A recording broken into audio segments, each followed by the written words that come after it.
like I said, this is going to be specifically for individuals and teams working.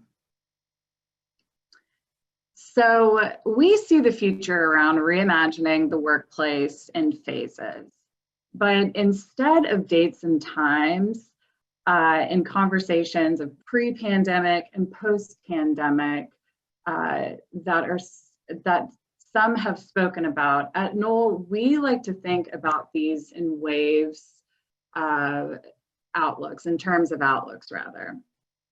The reality is the goal of many of us right now is simply to survive. And that means surviving working from home, surviving while parenting, surviving while working in general. It's a difficult time for everyone, but there is light. So for tomorrow, we are going to go into a phase of arrival. And for many of us, that is back at the office. We can start to apply these lessons, what we've learned about ourselves, about our communities, and about our priorities. And then we can cast into the future and recalibrate and empower the work that needs to happen for us to thrive. And we can build new spaces, not motivated by what was, not focused on the metrics, but focused on the meaning. So as a company, we have spoke to dozens of friends, clients, designers, a bunch of people about their own personal survival stages, and have learned that what they've missed the most is people and their collaborative spaces and the tools that they use.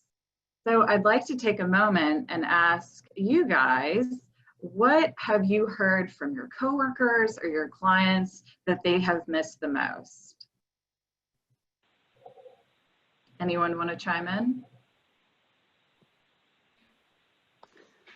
Well, interesting, because I've been remote for decades. I didn't have anything probably new, but my daughter, who was forced remote, said she missed her coworkers.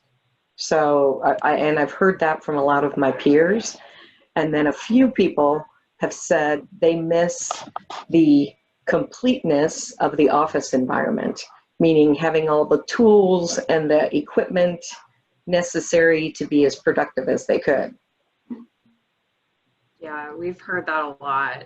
And one of the biggest things we've also heard is the spontaneity that comes with being around people and being creative and having these impromptu meetings that are so important, and you don't necessarily have those when you're working from home. So with that being said, thank you, Melanie.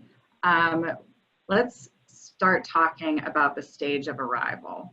Arriving involves a reacquaintance with our routines and how we've changed or needed to change.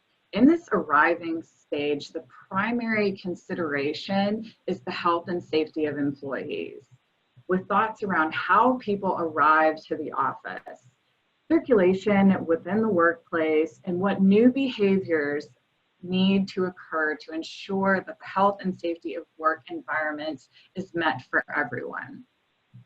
The organizations are working to balance communication that involves new policies and procedures with providing their employees the freedom to work safely and maintain the choice and flexibility that we have come to value so much in the workplace. Arriving to the workplace after months of being away is going to look and feel different. So the biggest challenge that we can expect upon arrival, which I'm sure some of you have already had to deal with, is safety, circulation, and density. So our solutions fall into three groups. The first one is away. So we are saying to take away the chairs, to create distancing and shared spaces in private offices. Take away workplaces that block safe access to other workplaces or workspaces rather, for those now permanently working from home. Take away people by alternating daily and weekly occupancy, with it being red or blue teams. Just basically de-densify and reduce occupancy. The second that we look at is adapt. So convert private offices into single occupancy. Convert enclaves to private offices. Open up circulation where possible and designate one-way corridors where it's necessary. You can also open up stairs to lobbies as an alternate way instead of taking an elevator. So these reoccurring themes: a phased return of employees, designated circulation paths, options for alternate levels of enclosure, reduced capacity of interior spaces, and sensitivity to high-touch shared spaces. Companies are working to balance the need for communication of these new policies and procedures with providing employees the latitude to work safely and maintain choice and flexibility. So lastly is add. So we are considering adding screens and surrounds to desks, add-ups to increase the horizon of panels, and freestanding screens for separation. Sanitation stations, signage, and floor markings are also being added. So let's take a look at some things that we can do upon arrival, again, to really make this workplace safe and healthy for everyone. And I'm just going to flip through these rather quickly. If anybody has any questions, please chime in. So in this particular space, we're seeing the removal of guest seating to signal that the office is limited to one occupant. We're creating additional individual spaces by converting enclosed team areas to private offices. You can also add enclosure and separations with, again, the add-up glass screens and freestanding screens. You can reconfigure freestanding desks along technology spines to create distance between end users.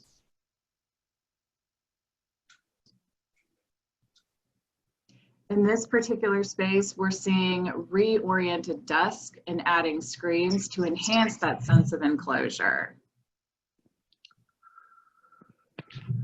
And in this space, we're seeing more of a temporary solution with these side screens being fixed to height, being fixed to benching stations to increase the separation and space delineation.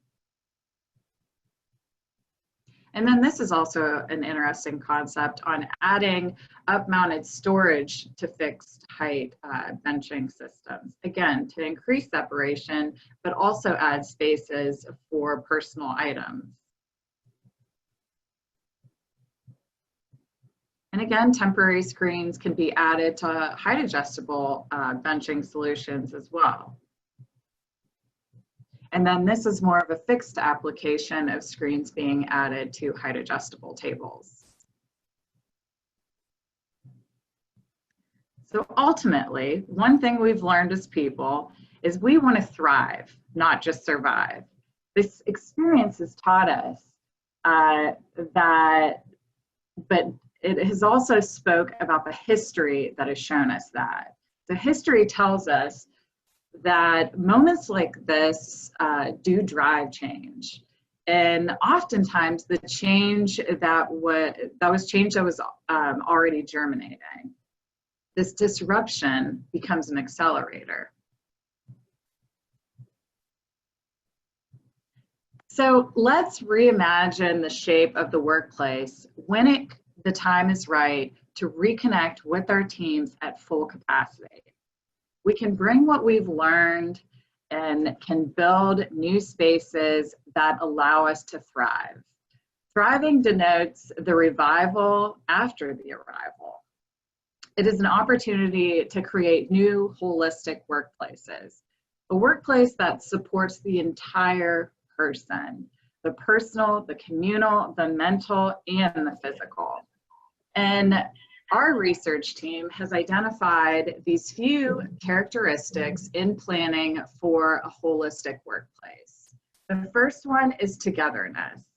Environments that have a sense of belonging, providing opportunities for people to facilitate conversation, join together, and engage in team and social activities.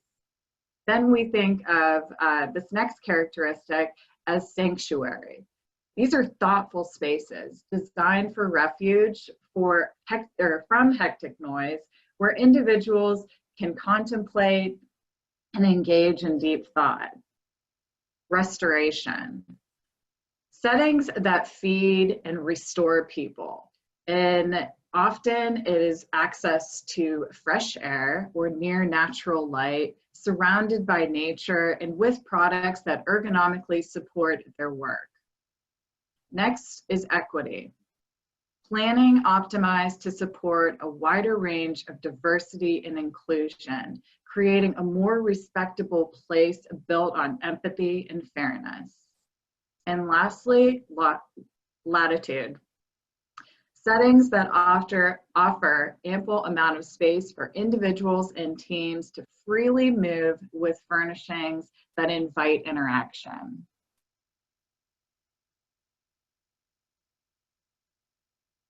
Thriving is an opportunity to revive the workplace and create a new holistic workplace, the place that supports the whole person.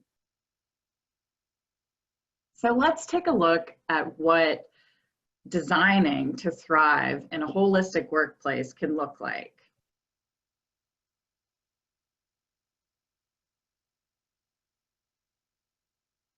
In this space, we're creating neighborhoods with an open plan to really foster togetherness. We're using panels with out-of glass to create these neighborhoods for a team while allowing that natural light to still bleed through. We're creating workstations that offer privacy and enclosure where employees can avoid distraction and complete heads down work.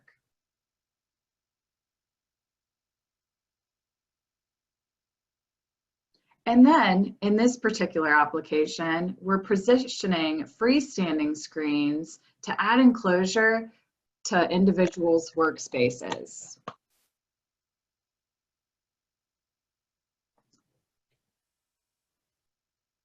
In this one, we're pairing panels with mobile freestanding furniture to give employees the choice in how they want to configure their workspace.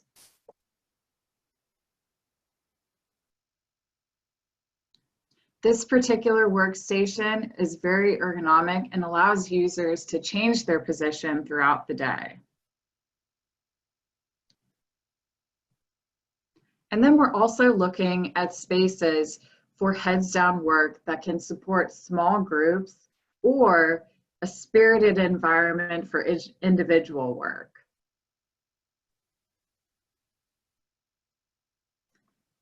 So again, we have the opportunity to create holistic workplace built for you, built for us, and built for the people.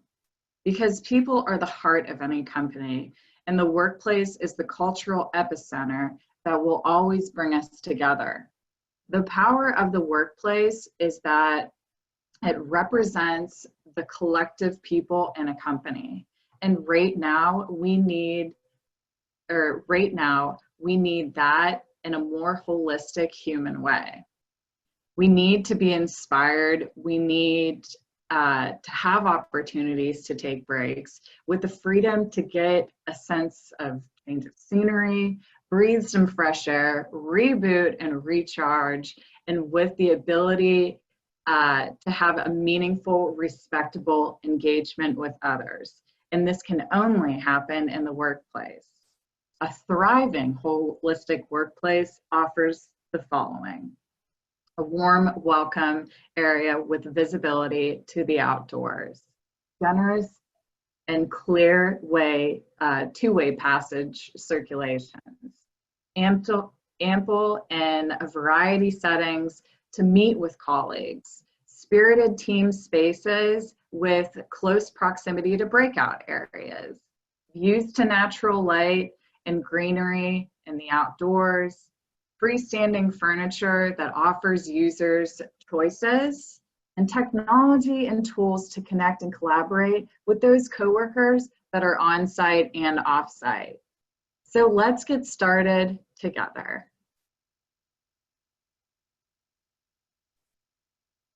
I want to thank you guys so much for taking the time to listen to our coffee chat on the holistic workplace. And I'd like to offer this rest of the time for any questions that anybody might have. Hi, this is Joe Joffrey from ABB. One of the issues we're trying to tackle as we start heading back to the office, aside from the physical deployment of spaces, is how we're going to handle changes in effectively show up rates, right? I don't think we're getting a ton of pressure that everybody wants to go back to work all the time.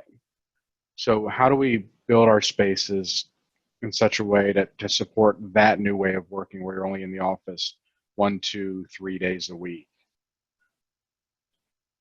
I think that, encouraging people to come back to the office and have that spontaneity of the impromptu meetings, reinforcing your culture, and maybe it is adding a few, pop-up screens and means of privacy so that people really feel comfortable and want to come back to the space is important. I think it's conversations with people, just finding out why they wouldn't want to come back or if the time's not right. I mean, obviously, we're still in a very scary situation, but I think it starts around a conversation. I guess a lot of my question is really around the furniture itself, right? So prior to this, we were very one person, one cubicle, or workstation or office or whatever your permanent and assigned deployment was. Okay. How do we start managing shared spaces now with maybe multiple people using the same cube, because we don't need every person to have a assigned workstation every day? Okay, I see what you mean. So I think that you can do that with changing of shifts, and then in between those people coming in, making sure that the workplace is cleaned daily. Having everybody take their stuff home with them is very important. I know that right now at RJE, we are currently doing that with designated spots for people, and then they do change weekly or daily, and then just having that space cleaned and ready for the next individual to come in. Does that answer your question more? Yes, thank you. Okay. Does anyone else have a question? Hey, Sarah, this is Brian. Hey, Brian. Good morning. I was just going to add to what was just said. Some of our clients are looking at hours in the office differently. So the traditional 8-hour day is kind of going out the window, so to speak. And they're staggering people with a time period in the middle so that some people who can work, let's say, mornings more easily than the afternoons, that they're doing, I think you called it shift work, basically. But they're leaving time in between to clean up and do things like that. Now, I think everybody's trying things to see if they really work and they've got a plan. Are you seeing other people do things like that? I think they're exercises temporarily to see if things really work. But bottom line is people are trying things that are kind of breaking the normal pattern of the 8-hour workday. Yes, I would say that there are individuals doing that, individual companies. I mean, there's a lot of different things that are being done, and we're all trying to figure it out together. It's difficult, so it's taking it one day at a time, seeing what works, and going from there.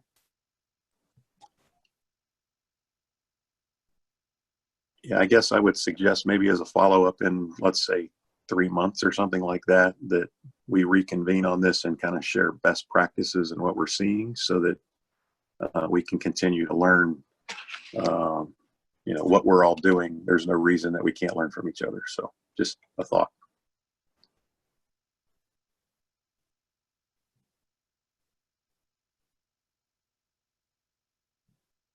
Okay. Well, if anybody has any need for additional information, you can find it on Knoll's website. We have a lot of different webinars and talks on the current situation that we are in and ways to help your employees become more comfortable with the new work environment that they're going to be in, and also ways to come back into the workplace and add screens or modify your workplace so that it really meets the needs of what you're looking for. So feel free to reach out, and thank you so much.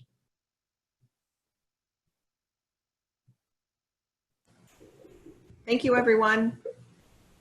We are recording this and we'll send it out to everybody afterward if you didn't log on right away in the beginning. Thank you. Thanks, everyone. Thanks.